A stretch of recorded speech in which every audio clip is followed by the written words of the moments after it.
الحمد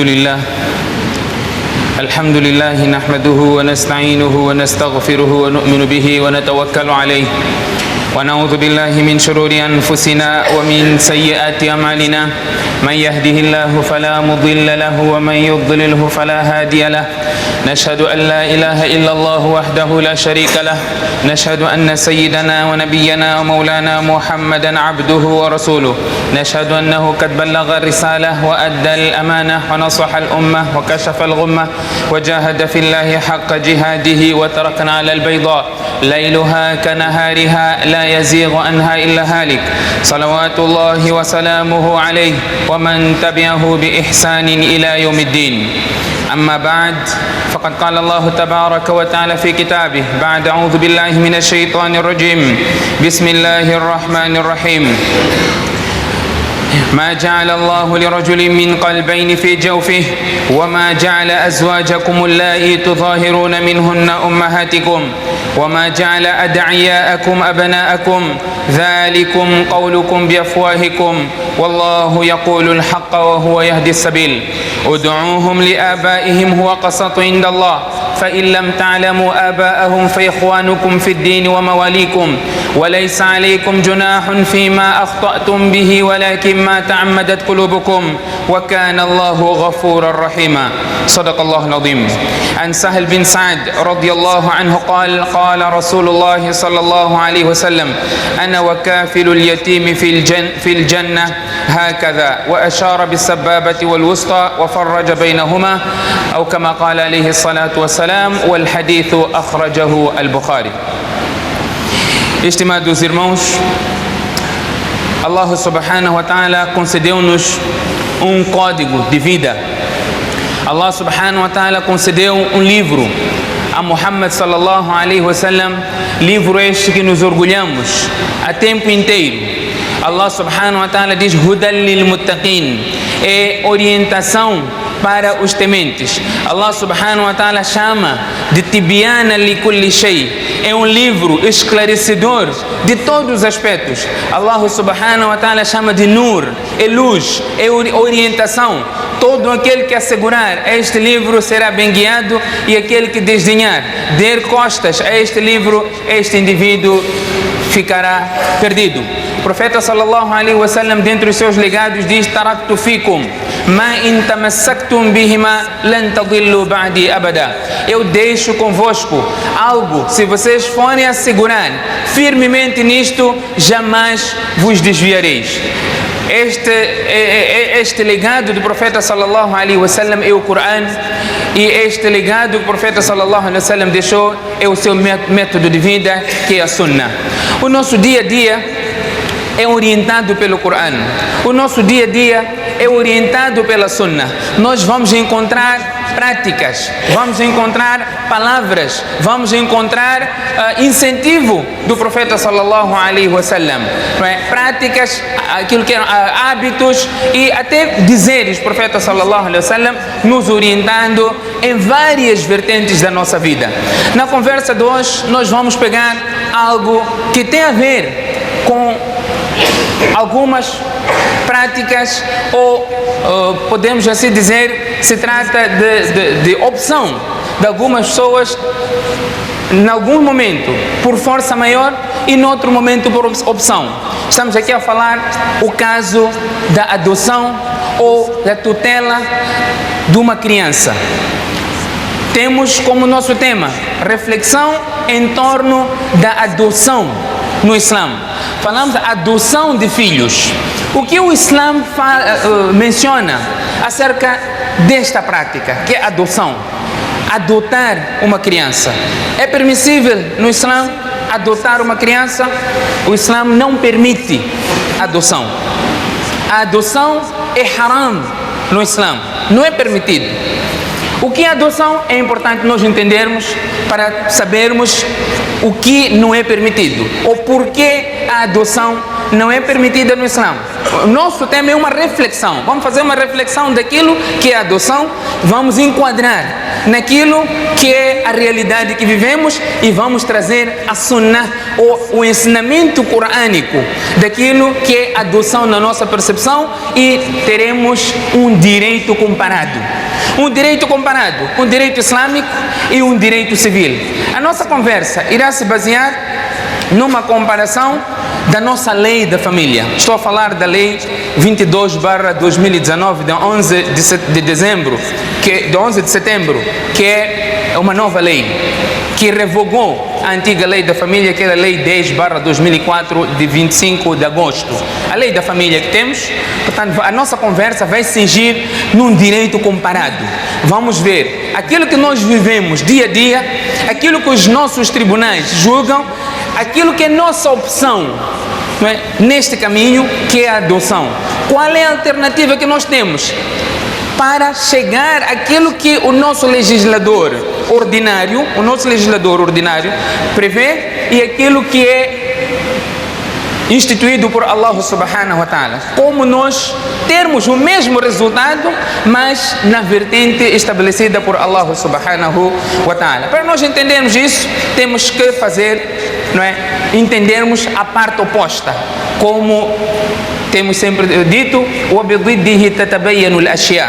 através de uma comparação oposta, nós conseguimos ter a melhor percepção das coisas. Para nós falarmos da adoção, temos uma criança desamparada. Amparar esta criança é o caminho para o Jannah. Amparar esta criança é o caminho para o Jannah. O profeta sallallahu alaihi wasallam diz no hadith de Sahl bin Sa'd radiyallahu anhu, diz: Ana wa kafilul yatim fil Jannah hakadha. Eu e aquele que cuida, que tutela um órfão ou uma criança órfã, eu estarei com ele no Jannah assim. Não é? O narrador do profeta fez um gesto de seus dedos, não é, bem próximos, o indicador e o médio. Nós estaremos assim no Jannah, quer dizer, estará muito próximo, né? Aquele que tutelar uma criança estará muito próximo do profeta sallallahu alaihi wasallam no Jannah. São vários os ahadiths. O profeta sallallahu alaihi wasallam diz: kafilul yatimi lahu aw li ghayrihi wa huwa kahataini fil Jannah. Aquele que tutelar do seu órfão ou órfão de uma outra pessoa, eu estarei com ele assim no Jannah. Seu órfão, como é que pode tutelar o seu órfão? O seu órfão é uma criança órfã. Órfão é aquela criança que não tem pai, que perde os seus pais na tenra idade, antes de atingir a puberdade. Temos repetido esta definição. Órfão é aquela criança que perde o seu pai antes de atingir a puberdade. Este é órfão. Muitas vezes aparecem pessoas a pedir: ajuda-me, eu não tenho dinheiro, não tenho emprego, eu sou órfão, não tenho pai, nem tenho mãe. Um senhor, uma dala, né? Está com bengala dele aí a pedir, diz: eu sou órfão. E porque você não tem pai, não é o facto de não ter pai e mãe que a pessoa torna-se órfão, porque muitos de nós seremos órfãos também. Não é? Cada pai também vai dizer: eu também sou órfão, eu não tenho pai, e assim sucessivamente. No Sharia, o órfão é aquele que perdeu o seu pai antes de atingir a puberdade e deixa de ser órfão. Quando atinge a puberdade, deixa de ser órfão. Então, órfão é ainda criança. Não quer dizer que nós temos que deixar de sustentar ou deixar de tutelar, mas a virtude está quando temos esta criança sobre a nossa tutela. Estou aqui a usar um termo: tutela e não adoção. Tutela. Nós iremos entrar na sua definição para nós podermos perceber. O profeta sallallahu alaihi wasallam neste hadith menciona isso. Portanto, temos de entender o que isso significa. Ana wa kafilul yatim. Eu e aquele que faz o kafala. Kafilul yatim. Wa kafalaha Zakaria. Allah menciona no Coran. Zakaria tutelou a Maryam. Allah menciona isso no Coran. Allah está a dizer kafil, aquele que cuida, aquele que responsabiliza-se pelas despesas como alimentação, vestuário, acomodação, educação, cuidar dos seus bens existentes. Ele é herdeiro, herdou bens. E você está lá para cuidar, não lapidar, não usufruir, não gozar dos bens do órfão. Você está lá mesmo como um curador, até como um tutor, para fazer com que os bens dessa criança não sejam devorados. Você está lá para proteger interesses dessa criança. Você está preocupado com a educação dessa criança. Você põe esta criança na escola, opta em gastar os seus fundos, o seu valor, que poderia talvez gastar para a sua própria família. Mas você está lá para cuidar dos seus filhos. Tem alguém que não tem pai para custear as suas despesas de educação, alimentação, vestuário. Você está lá a dar, mas seja pouco, está lá a dar esta criança, ajudar esta criança. O profeta sallallahu alaihi wasallam disse: este indivíduo estará comigo no Jannah. Então, kafala é isto. Kafala é também construir orfanatos, é também acomodar órfãos. Você não consegue levar órfão para a tua casa, porque acha que não vai tomar conta de vida dessa criança, mas tem um orfanato. Você sabe que essa criança vai estar bem nesse orfanato. Você custeia as despesas dessa criança lá no orfanato, deste órfão. O profeta sallallahu alaihi wasallam diz: eu estarei com este indivíduo no Jannah. Nós pensamos que o Jannah adquire só com esse salat que nós fazemos. A nossa percepção é esta: vou fazer salat, então meu Jannah está lá garantido. Nós não sabemos qual é a ação que vai nos levar ao Jannah. Nós não sabemos. Quantos ahadis que nós ouvimos onde Allah subhanahu wa ta'ala perdoou o indivíduo, este indivíduo passou a ser um jannati. Por quê? Porque ele encontrou um ramo na estrada que estava a obstruir o acesso. As pessoas, quando passassem daquele lugar à noite ou qualquer momento, se batiam naquele lugar. Ele foi e cortou aquele ramo para não causar essa dificuldade às pessoas. Allah gostou tanto deste ato, fez com toda a sinceridade para agradar a Allah subhanahu wa ta'ala. Allah gostou deste ato e pontou este indivíduo dentro dos jannati. Você pode olhar para este indivíduo, talvez não era uma pessoa tal piedosa como nós entendemos, porque removeu este ramo que estava a causar distúrbio na via pública, e as pessoas passaram a transitar de forma tranquila sem ter esta barreira. Quantas vezes você no caminho encontra casca de banana? Você sabe, alguém pode escorregar aqui. Tira aquilo. Tem garrafa que alguém pode se machucar. Remove esse objeto. Quantas vezes já limpeza na praia? Garrafas de cerveja, nós como muçulmanos não participamos, mas aquilo é islâmico. Você vai remover uma garrafa lá que poderia cortar alguém. Nós, quando vemos um muçulmano lá, a primeira coisa que nós fazemos é tirar foto. Esta me está-se a fazer de quem? Este comportamento é um ensinamento de Muhammad sallallahu alaihi wasallam. Remover a casca de banana para não cair. Nós hoje colocamos casca de banana para as pessoas caírem e nós nos rimos das pessoas. Colocamos casca de banana, no seu verdadeiro sentido, colocamos a casca, a pessoa vai escorregar, ou criamos ratoeiras. Em várias situações onde ele entra e ele está numa ratoeira, não é? Sem saída. Nós, infelizmente, temos este hábito. Muhammad sallallahu alaihi wasallam era contra isso. Passagens que nós ouvimos de Muhammad, subhanallah. Existia uma senhora que sempre colocava barreira no caminho de Muhammad, jogava água suja, colocava tripa de animais, espinhos, onde Muhammad passava. Chegou um dia, Muhammad passa por aquele lugar, sallallahu alaihi wasallam, não encontrou aquilo, sabia quem fazia. O que se passa com essa senhora que faz isso sempre? Onde é que ela está? Foi visitar a senhora. A senhora, mas como é que você está vindo me visitar? Eu costumo colocar essas coisas todas no caminho para você ter dificuldades. Muhammad sallallahu alaihi wasallam é uma pessoa de coração limpo.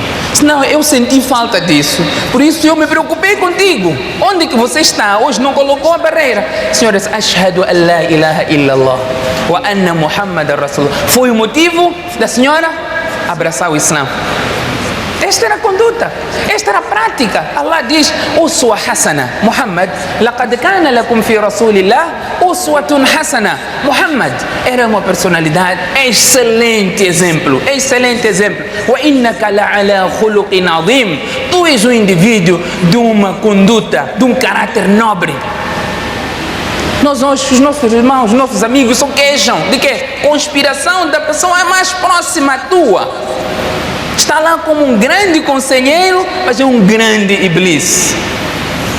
Isto era exatamente o comportamento de Shaitan. Iblis, quando foi ter com Adão, nós estamos a fugir do tema, iremos já voltar. Mas é uma oportunidade que nós temos. O objetivo é educar a nossa sociedade. Nós temos diferentes. O profeta sallallahu alaihi wasallam tinha esta conduta nobre, não é? De sempre fazer o bem das pessoas. Então, o Iblis foi ter com Adão. Nós conhecemos a passagem que tirou Adão e Hawa do Jannah. Ele foi lá como um grande conselheiro. Allah diz, Iblis disse para Adão, Allah diz, وَقَاسَمَهُمَا إِنِّي لَكُمَا لَمِنَ النَّاصِحِينَ. Ele jurou para Adão e Hawa, diz, eu sou o melhor conselheiro para você.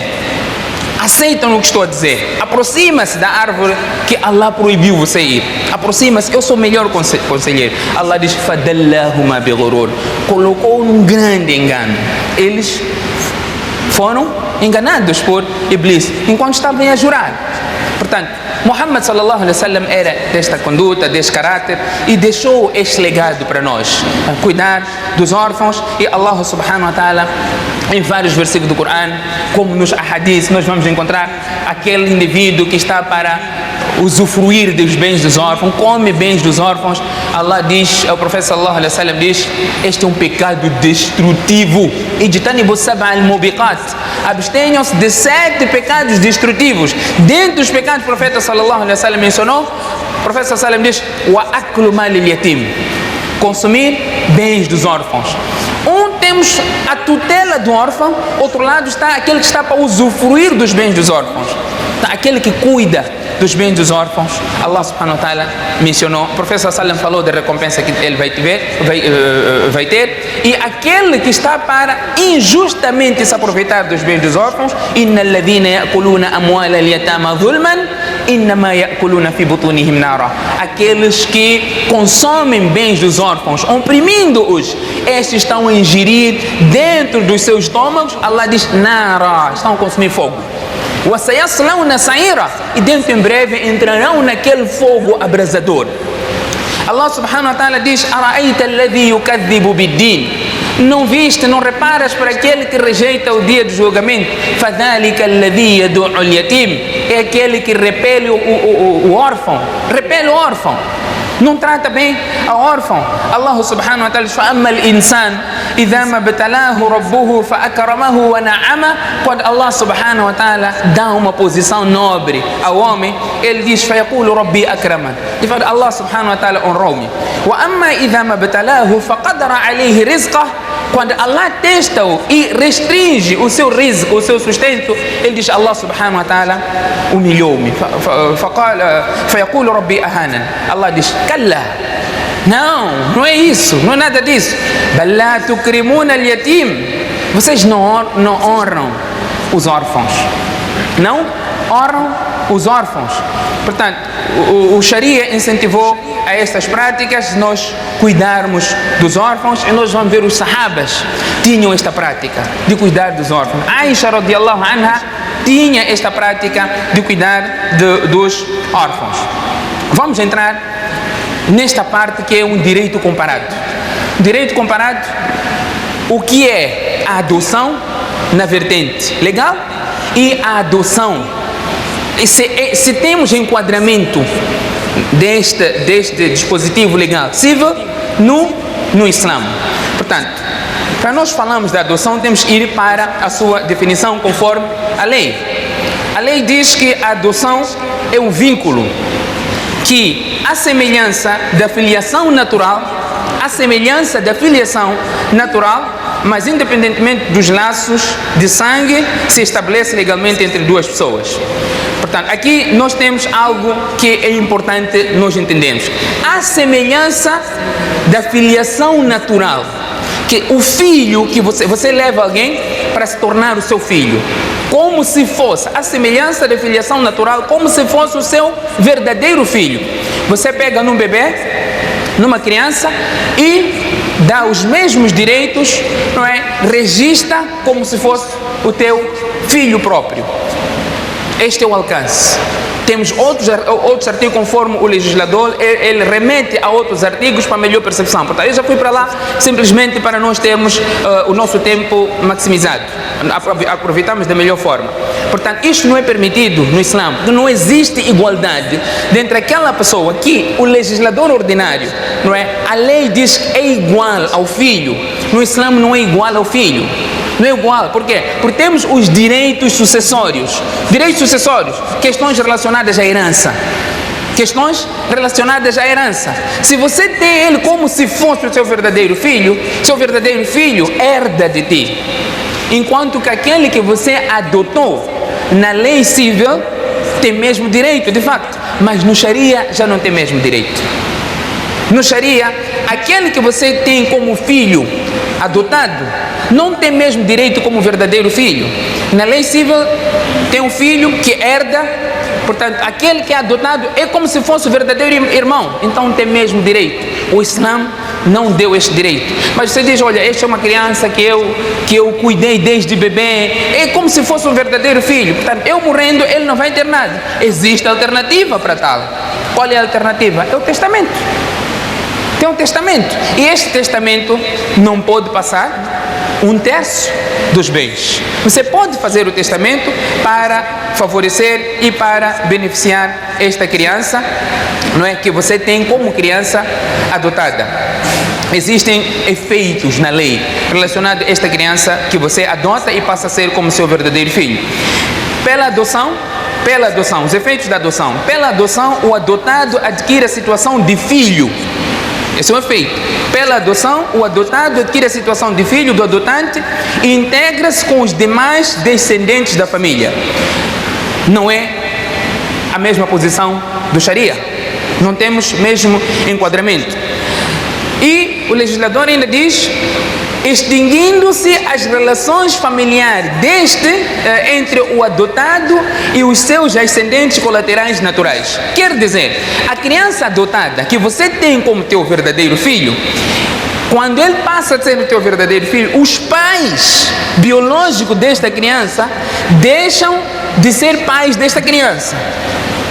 Quer dizer, você que adotou passa a ser verdadeiro pai e não existe mais nenhum vínculo entre esta criança com os seus pais biológicos. O Islã proíbe a adoção exatamente por causa desses pontos. Exatamente por causa desses pontos. Ele nunca vai deixar de ser filho dos pais. Nunca. Por isso que até na herança, no Islã, na herança, se você tem um filho desobediente, que não escuta o pai, e você faz um documento, eu não quero que meu filho herda de mim, já não é meu filho, pela desobediência, você bateu bota, aquele está a concorrer em pé de igualdade com todos os outros filhos. Não tem como você impedir, a não ser que ele tenha sido o motivo ou por outra, a não ser que ele tirou a vida do seu pai, cometeu homicídio contra o seu próprio pai. Quem tira a vida de quem ele herda torna-se privado da herança. Portanto, este pode ser o motivo, mas se é simplesmente uma desobediência, não há aqui motivo da pessoa tornar-se privada. Portanto, na nossa lei civil existe esta particularidade. Extingue-se as relações familiares entre o adotado e os seus descendentes e colaterais naturais. Os tios deixam de ser tios, os pais deixam de ser pais, os primos, corta-se. O Islã veio para unir laços. Quem une laços não está a praticar uma ação nobre no Islã. Portanto, a pessoa não pode de jeito algum fazer com que haja este rompimento. Pois temos outro aspecto. Na lei diz que o adotado pode adquirir os apelidos da família dos adotantes. Para dentro do registro, o apelido, ele tem esta prerrogativa de ter o apelido, não é, dos adotantes. O Islã não permite. O Islã não permite. Allah subhanahu wa ta'ala diz: "Ud'uhum li abaihim huwa aqsatu inda Allah." Chame-os pelos nomes dos seus pais. Chame-os pelo nome do seu pai. Tem um filho, chama-se Ibrahim, chama-se Zaid. O pai desta criança é Ahmad, então deve ser chamado Ibrahim ou Zayd, filho de Ahmad. Ibrahim Ahmad, é assim que deve ser. O nome do pai deve estar lá junto e um apelido. O apelido não pode ser de uma outra pessoa. Os ulamás dizem, de acordo com este ponto, e o versículo do Corão, وَمَا جَعَلَ أَدْعِيَاءَكُمْ أَبْنَاءَكُمْ, Allah diz, os vossos filhos, não é, adotivos, não são os vossos verdadeiros filhos, não são vossos filhos biológicos. Então chamem eles os nomes dos seus pais. Olha, mas neste versículo diz, o mesmo aplica-se no momento do casamento. Não é? O mesmo momento de casamento civil, onde as nossas irmãs querem se sentir bem acomodadas, bem casadas, quando aderem o apelido do marido. Não é? Mas o problema que tem acontecido, Allah mostra sempre, casou, né? Vamos dar um exemplo, nome e sobrenome, para nós darmos um exemplo. Mariam Musa, o nome não é ninguém específico. Mariam Musa casou com alguém que o apelido é Patel, por exemplo. Então fica Mariam Musa Patel, porque quer se sentir acomodada com o apelido do marido. 2 meses depois já divórcio. Qual é a situação? Ela vai viver com esse apelido? Para não falar da parte islâmica, ela vai viver com esse marido, alguém que já se separou dela e casou com outra pessoa. Então ela vai fazer o que? Vai fazer de tudo para tirar aquele apelido. E ela casa com outro. Quer se sentir acomodada, outra vez quer adotar apelido. Então já casa com alguém que o apelido dele é Naim, por exemplo. Então, Mariam Musa, que era, não é, Patel, passou Mariam Musa Naim.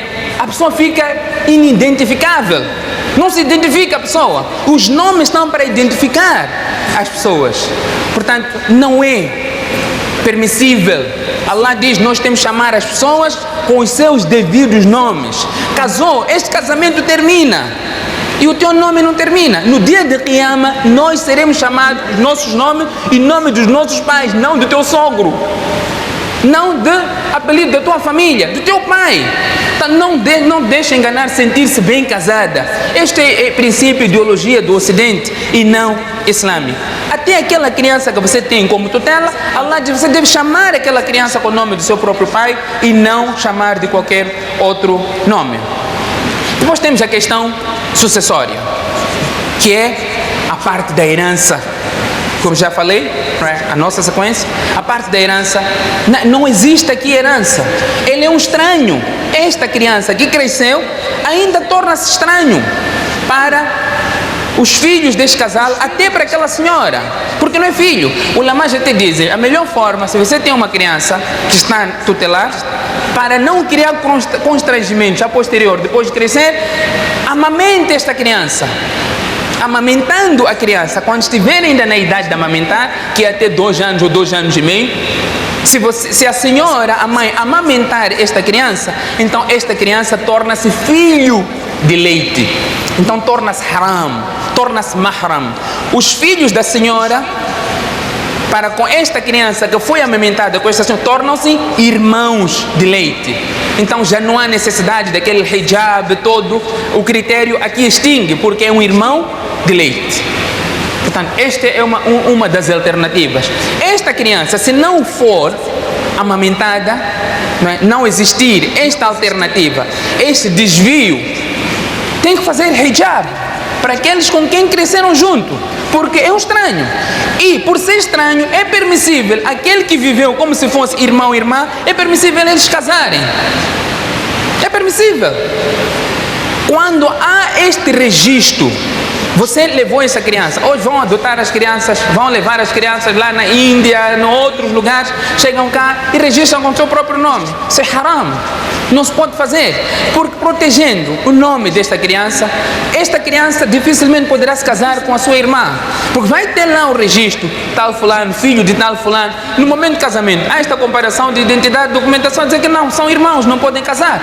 E isso é haram. Corre matar ali com mahato, com banat, com ahawato, com irmãos não podem casar. Portanto, são vários interesses que o Islã precaveu nestas situações. Portanto, na situação da sucessão da herança, no legislador diz que todos herdam na nossa lei civil, enquanto no Islã não herda. Não herda. Não há completamente nenhuma ligação entre essas duas partes, cada um tem seus bens, a não ser que haja um testamento que poderá fazer-se beneficiar daquela pessoa que nós pretendemos fazer com que a outra parte possa se beneficiar dos nossos bens. São tantos os casos que nos chegam, são tantas situações que nós acompanhamos, as pessoas querem enquadrar-se naquela lei. Nós estamos num país e a lei que nós estamos a viver, o país que nós vivemos, nos permite, mas não te obriga a optar por este caminho. Não te obriga a optar por este caminho, então você não pode optar por tal caminho, você não pode seguir o tal exemplo, onde há uma desobediência da ordem de Allah subhanahu wa ta'ala, conforme o Corão menciona. Agora, se se tratar de uma situação que você não tem alternativa, aí você torna-se excepcionado no caso de género. Você não tem como sair. É uma coisa que vai contra um princípio estatuído no Corão. Aí você não tem outra alternativa senão optar por aquilo que a lei do país te impõe. Estes são casos excepcionais e não é a regra geral. São casos excepcionais e não a regra de geral. Não é a regra geral. Portanto, são esses dispositivos legais que eu tinha aqui a trazer como pontos importantes nesta questão de herança e trazendo aqui um direito comparado. Só para resumir, não é permissível a adoção, onde que você passa esta criança a ser o teu filho, mas é permissível a tutela. Ter a criança contigo e tratar como se fosse teu filho, mas não ter aí um registro que este é teu filho, e ter um tratamento normal e ter as coisas completamente esclarecidas, que é questão de herança, os bens, não é? Só a título de exemplo, na lei civil, quando o pai oferece uma propriedade ao seu filho, por exemplo, ofereceu uma casa em vida, ofereceu ao filho uma casa em vida, o pai faleceu, deixou bens, este filho que recebeu esta casa não herda sem que haja colação, é chamada colação. Pai te ofereceu esta casa, se você quer herdar do que existiu, esta casa deve entrar aqui para nós partilharmos. Este é o princípio, chama-se a colação. Enquanto que no Sharia, nós falamos na conversa passada, não ser injusto com o filho, o hadith que o Senhor veio dizer ao profeta de Allah, eu ofereci esse jardim ou escravo ao meu filho. O profeta sallallahu alaihi wasallam disse, você ofereceu todos? Mesmo como você está a oferecer? Disse, não, sai daqui porque eu não testemunho injustiça. Não é? Temos esta parte onde o Sharia não permitiu, que até não existe muita diferença com a lei, este dispositivo na lei da família. Mas é só para nós podermos entender que a nossa lei não nos obriga a optar por um certo caminho, e quando são casos do género, nós temos a lei divina, o Sharia, temos o Corão, que deve ser o procedimento a ser seguido, e não optar por aquilo simplesmente por causa de interesse que nós temos. Que Allah subhanahu wa ta'ala, através da sua infinita misericórdia, faça-nos ser seguidores verdadeiros do seu legado, daquilo que são ensinamentos de Muhammad sallallahu alaihi wasallam, para que através disso nós possamos alcançar as posições e aquilo que Allah subhanahu wa ta'ala nos prometeu. فستذكرون ما أقول لكم وأفوض أمري إلى الله إن الله بصير بالعباد.